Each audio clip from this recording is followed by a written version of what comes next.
ശബരിമല അമ്പലത്തിൻ്റെ ഒരു പ്രത്യേകത ഇന്ത്യയിൽ ഒരിടത്തും ഇല്ലാത്ത പോലെ തന്നെ പണ്ട് മുതൽ തന്നെ ജാതി മത വ്യത്യാസമില്ലാതെ അത് സൂചിപ്പിച്ചിട്ടുണ്ട്.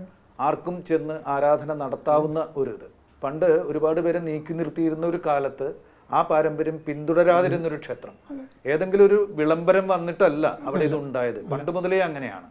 അപ്പോൾ അത് സത്യത്തിൽ വേറെ എവിടെയും ഇല്ലാത്തൊരു തനിമ ആ ക്ഷേത്രത്തിനുണ്ട്. അത് ഉയർത്തി കാണിക്കുകയും അത് ലോകത്തെ അറിയിക്കുകയും ചെയ്യേണ്ട ഒരു ചുമതല കൂടി നമുക്കുണ്ടല്ലോ. അല്ല, ഒരു സർക്കാരിന് ഇന്നത്തെ കാലത്ത് അതിൻ്റെ ചുമതലയുണ്ട്. പണ്ട് കാലത്ത് പറയാൻ സർക്കാരും ഇതുമായിട്ട് ബന്ധമൊന്നുമില്ല, പക്ഷെ അങ്ങനെയല്ല. അതിലെനിക്ക് വിശ്വാസമില്ല.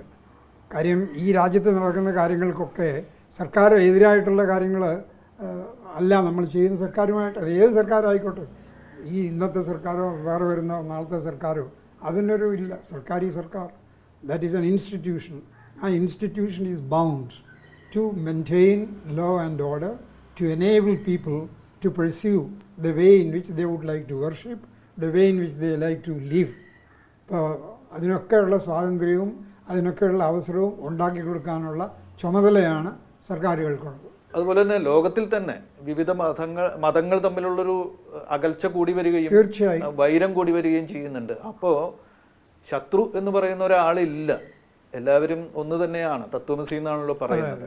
അങ്ങനെ ഒരു മന്ത്രം പ്രമാണവാക്യമായി ഉദ്ധരിച്ചുകൊണ്ട് ഒരു അമ്പലം ഇവിടെ പ്രവർത്തിക്കുന്നുണ്ട് എന്നുള്ളത് സത്യത്തിൽ ലോകത്തിന് മുഴുവൻ സ്വീകാര്യമായ ഒരു ആശയമാണല്ലോ. തീർച്ചയായിട്ടും അങ്ങനെ കൂടി പറയേണ്ടതില്ല. തീർച്ചയായിട്ടും ഇന്നത്തെ കാലത്ത് പ്രത്യേകിച്ച് ഇന്ത്യയുടെ കാര്യത്തിൽ മാത്രമല്ല, പുറത്തുള്ള രാജ്യങ്ങളുടെ കാര്യങ്ങൾ എടുത്താലും ഈ ഒരു ആശയമല്ല, ഈ ഒരു റിയാലിറ്റി അത് വാസ്തവത്തിൽ ലോകത്തിന് മുഴുവനും സ്വീകാര്യമായിട്ടുള്ളതാണ്. ശാന്തിയും സമാധാനവും ടോളറൻസ്, ഇതാണല്ലോ ഇതിൻ്റെ അടിയിലുള്ളത്.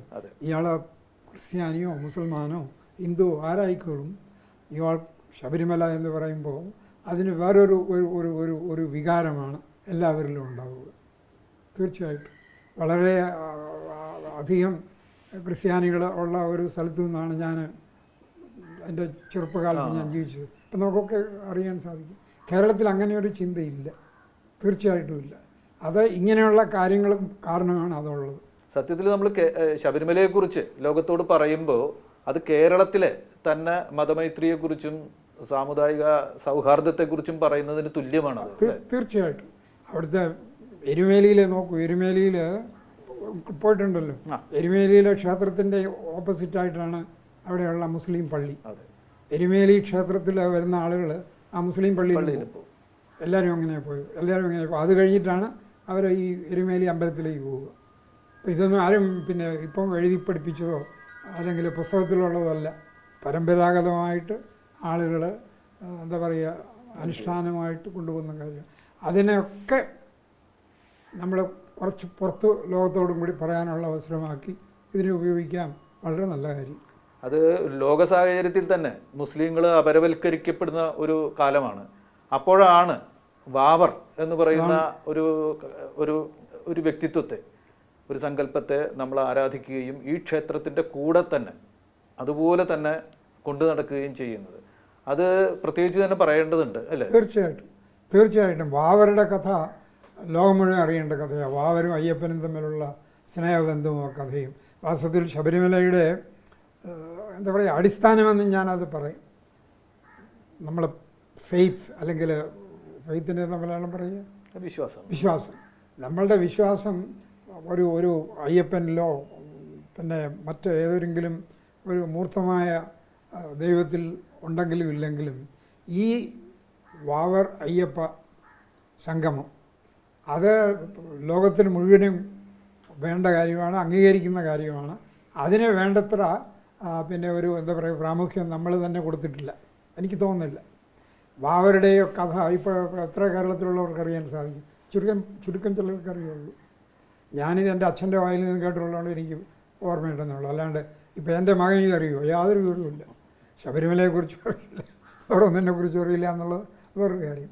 അപ്പോൾ ഈ പരിപാടി നല്ല ഉദ്ദേശത്തോടുകൂടിയാണ് നടത്തുക. അതിന് വളരെ വളരെ പ്രാധാന്യമുണ്ട്. തീർച്ചയായിട്ടും ഇന്നത്തെ ലോകത്തിൻ്റെ സ്ഥിതി നോക്കിയാലും കേരളത്തിൻ്റെയും ഇന്ത്യയുടെ പല ഭാഗത്തും ഇന്ത്യയിലെ രാമക്ഷേത്രമൊക്കെ നമ്മൾ കണ്ടതാണ്, എല്ലാം കണ്ടതാണ്.